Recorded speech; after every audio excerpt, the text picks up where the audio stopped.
Hi, this is Justin Spring. I want to welcome you to the Psychic Roots of Poetry. We have a new studio this time than the studio that we've been broadcasting from. And it is my main studio where I do most of my audiovisual work. I've been on the road for a bit, so I was kind of broadcasting remotely, which is impossible thanks to the software, which is made by Ustream, which is free. And I advise anybody who feels like broadcasting to get a hold of it. There's a few jiggies in it, but you'll get past those if you have any smarts. And it works very fine. They have something called Producer, which is free, that allows you to mix stills and movies and your own live stuff, you know. So it's a good deal. And of course you can also record your broadcasts so you can rebroadcast them later. The TV set in the back, I'm just kind of playing for effect, but it happens to be the animated version of the Witness's Log myth. I'm just going to let it play on and on. If you want to see it, the best thing to do is to simply go. I'm going to show you some addresses here, if I can. And, let me see. This should be up here somewhere. I hope. Yeah, here we go, right here. If you go to the Soul Speak, your web page, or again, if you just go to Alice Hickey has a link to them, or if you go to my own blog about Justin Spring, they all eventually will give you a link to the video version of the Witness's Log myth, which was kind of central to my finally understanding. I did the the visual version of the myth much later. I happened to come across some fractals that were made for me by a young artist and mathematician by the name of Daniel Pothast here, and I didn't know what to do with them when he first gave them to me. It was years before the myth came to me, but as soon as the myth came to me, I realized one night that it fit perfectly the myth. That is, there were 4 fractals in it that kept repeating themselves and that kept developing, that were analog counterparts to the role they played in the myth. So I'm just going to play it in the back. You don't have to look at it. It's just there. It's going to go on and on. It's very fluid, so it'll give you some idea. It lasts about 20 minutes and it'll recycle through. Really what I wanted to talk to you about today is to go a little bit deeper into the pre-literate roots of poetry. You know, I've been talking to you about my meeting Alice Hickey, and I want to bring something up about that if I could, and then some things about Julian Jaynes. This is a book that that is a record of a 7-year journey when I tried to unravel, with the help of a psychic by the name of Alice Hickey, an extraordinary psychic, I should say, what these psychic events that you kept overwhelming me as to what they meant. I had never had anything like this happen to me before, and here I was at the age of 80, in my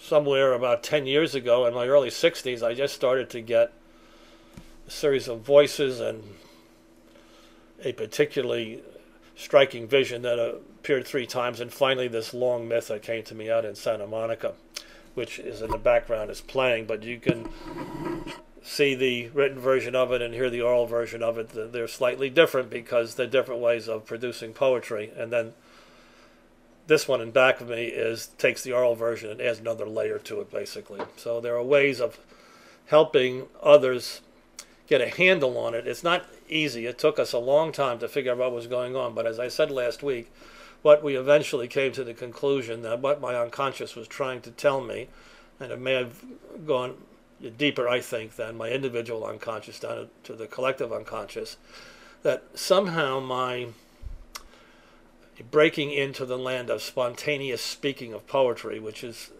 essentially what Preliterate Man did, that it opened all kinds of psychic channels for me, and I was caught completely flat-footed. That's the conclusion I came to at the end of this journey as to why those events happened, those psychic events happened, and what triggered them. And in fact, what triggered my meeting Alice Hickey, which was no accident, even though it appeared to be an accident. And that it had to be that I had gone back to an older way of producing poetry, one that there's no books on it. I kind of slipped into it along with Scylla Liscombe, who's a poet here who can do the same thing, and it opened all kinds of psychic doors for me. I'd never really had anything like that happen to me before. But with the help of Alice and the help of some other intuitives, we began to piece together what was going on, and we came to the conclusion that my unconscious was announcing through me, or it was making itself known through me, to me, and in fact, because I'm a poet, to others, because it came out in the form of poetry. That's one of the ways the unconscious speaks to us outside of dreams. There's visions and there's voices and there's your poetry and there's our dreams. That's about, well, you cover all your four of the major avenues that it takes. But what it essentially was trying to tell me is that the way I had started to produce poetry, which was an older way, anyway, that I was not a logical discovery. I just kind of felt my way through it, trial and error, until I finally, along with Scylla, came to the conclusion all you had to do was surrender to it, and it wanted to come out in the form of a narrative poem, and you had to completely lose your critical conscious mind and just float along as Preliterate Man did, meaning in a kind of borderline between consciousness and unconsciousness, if you will. You're still conscious, but in fact what happens is you turn all your critical faculties off and you just let the poem come up and form itself and speak itself through you. As Homer said, I speak to men and to gods. And that's essentially what happened. All those events were, and the final poem were a way of announcing that one thing that was peculiar to me, and in fact may not interest a lot of people, is that the act of poetry as experienced by Preliterate Man, and I'm going to show you what Preliterate Man looked like in case you have any doubts. When I'm talking about the earliest stages of our development when we were hunters and gatherers. And let me just go back up here and I'll pull them out. This is our New Guinea Bushman. Pretty much until the first white Australians came, if we can call them that, was a kind of preserved specimen of what we were like when we left Africa 40,000 years ago, because those migrations to Australia were over a large body of water and occurred about 40,000 years ago, which is about the time that we started to move out of Africa and all through India and down through Asia and the Far East and finally down to Australia. And they lived a kind of isolated life there. So in a sense, their view of things, we could say, was pretty much what the view of early man was. And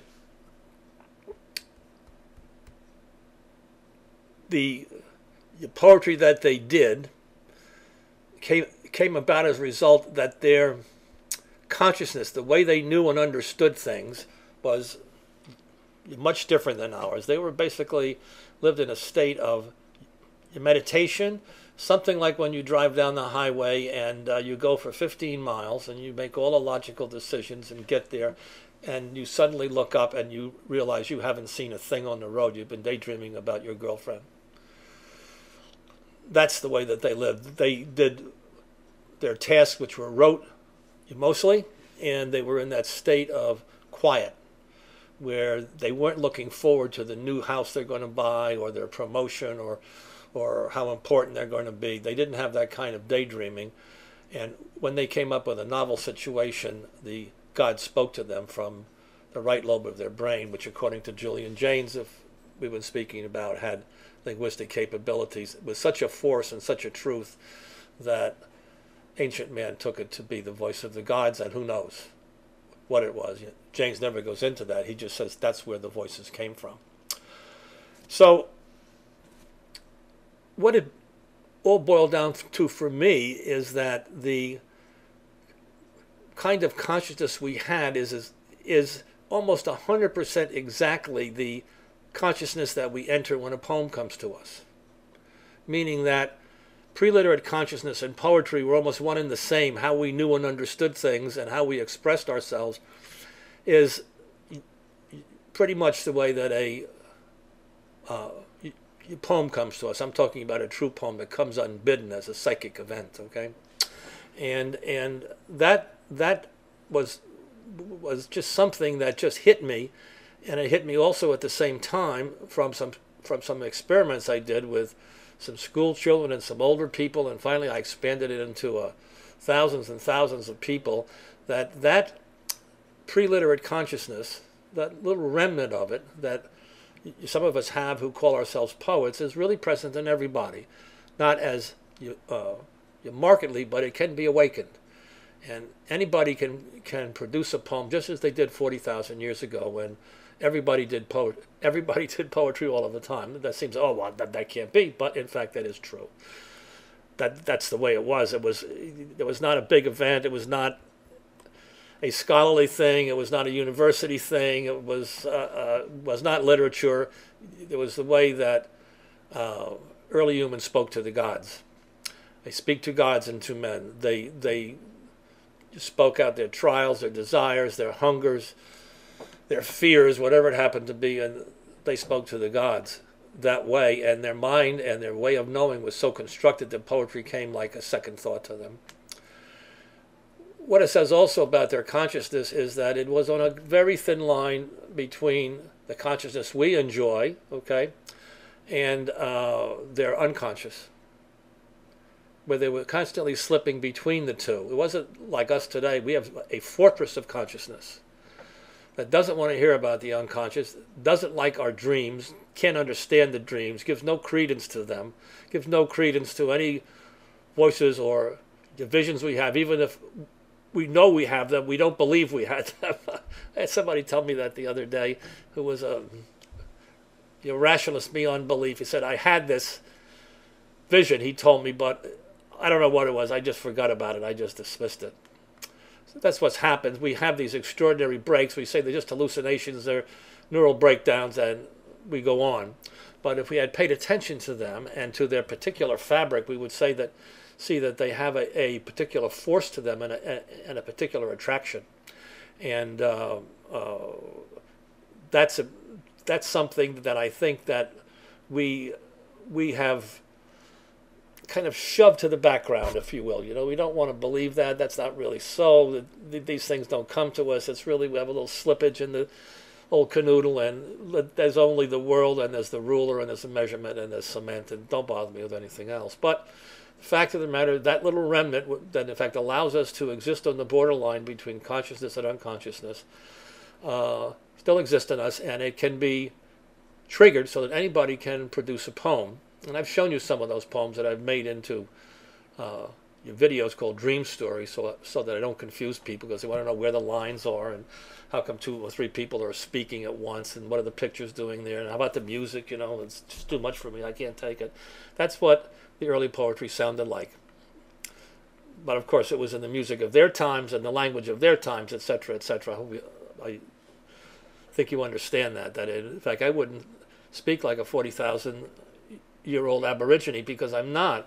I'm a 71-year-old man who lives in Sarasota, Florida, and I'm a product of my times, But I think that, to me, that we have that innate ability to us, and if we use it enough, it brings the two parts of us together. the conscious and the unconscious, soul and mind, body and spirit, whatever you want to call it. It makes us whole again. And I can speak from my own personal experience where I stopped looking at poetry as literature and didn't. I could have done 20 or 30 poems a day working with people. I had an extensive program to do it. Is that it has a healing effect. It has a cathartic healing effect. It can sometimes take you unaware. Some hidden sadness may come up and produce a beautiful poem, and because it's beautiful and it's healing, it doesn't make any difference if you start to cry. That's the mark of a good poem, by the way. If it moves you, it's probably going to move somebody else too. But just in that fact, when poetry is a beautiful, healing, ecstatic way of expressing our deeper selves, our feeling self, our unconscious self, and it brings those two together. It mates them. That's why we have that ecstatic feeling. It's like a little orgasm when the poem comes to us. All the other stuff that poets do afterwards to dress the poem up or to turn it into literature by changing the meters and the voices and the tenses and rhyme and structures and metrical structures, that's all after the fact. I don't care to do that anymore. I just let the poem come out in the form it wants to come out, which is always a narrative form. And I like to speak them out. And I would suggest that if you kind of understand what I'm talking about, that you kind of hang in there, because there are some books that you can take a look at. And again, if you just go to here, just go to About Justin Spring, and you'll see a book there called Soul Speak, The Outward Journey of the Soul. That's an earlier book of mine on how to do soul speak and how it fits into the world of poetry. That'll give you some idea as to the techniques we use. We don't teach you anything. We basically want to quiet the conscious mind and grease the skids, if you will, for the muse. We want to return to that frame of mind where the muse had easy access to us as human beings, and we want to get into as much of that as we can. It's not always possible. When you do beckon the muse, you always take your chances. The muse may come or the muse may not, but in this particular vein, where you speak the poem out as it comes to you, right in real time, don't think, don't revise, don't erase, don't do anything, just speak it out. The muse will generally arrive, and what will happen is you'll be moved, and you'll be moved in a beautiful, healing, and often cathartic way if it's a dark poem that has to come out, Shakespeare felt good after he finished Macbeth, because the beauty of what he had produced, and even darkness has beauty. To think that it doesn't is to fool yourself. And in fact, if you're a woman, or in fact even a man, that has fallen in love with somebody of a dark nature, I will guarantee you that person was beautiful. It's only later on that you discover the damage that was being done to you.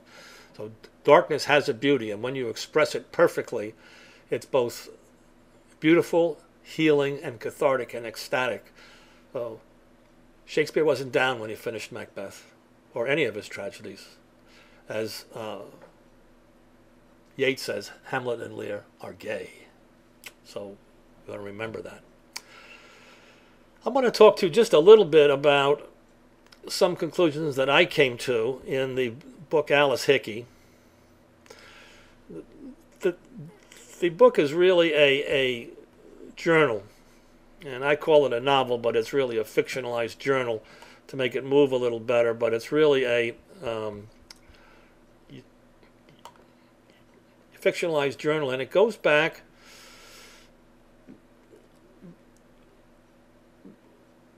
what it tracks basically is this. It's the mother goddess. Indirectly it tracks the mother goddess down, and I say that because in my journeys with Alice Hickey, and she was a fount of knowledge about psychic events in all cultures. She was the most knowledgeable person I've ever met. Maybe Carl Jung would be more knowledgeable, but I got a suspicion that's not so, because she was in up to her waist, maybe up to her neck. So she not only had the book learning, she had the body learning too as to what was going on. It was working with her that I first saw that the Witness's Log myth was really stating how early man knew what he knew, what his consciousness was like, and the four elements to it. And I'll just describe those elements to you because they're thematic, not scientific. It's like an atomic diagram, but it's not with equations. It says that these are the players and here's how they interacted, and the interaction is done by a poem. But there are the witnesses, that's us, about the creation of us as witnesses, storytellers. The other entity, which is almost completely unknowable, or I would say is unknowable, are called the listeners. And I take those to be the animal consciousness we left in order to become human, to become human consciousness. And the animal consciousness became our unconscious. It's a consciousness of feelings, and highly intelligent feelings as well, that we're constantly aware of, that the listeners are interested in our feelings. We don't know why, we just know they are, we can sense they are. And I would say that that in that early, those first stages of human development, that the listeners represent the gods before they were gods.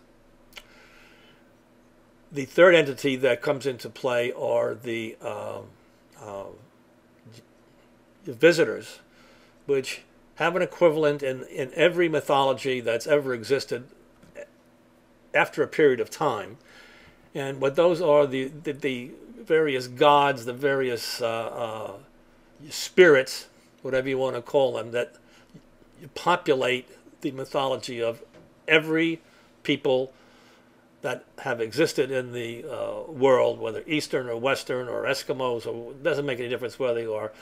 They have these hundreds of gods that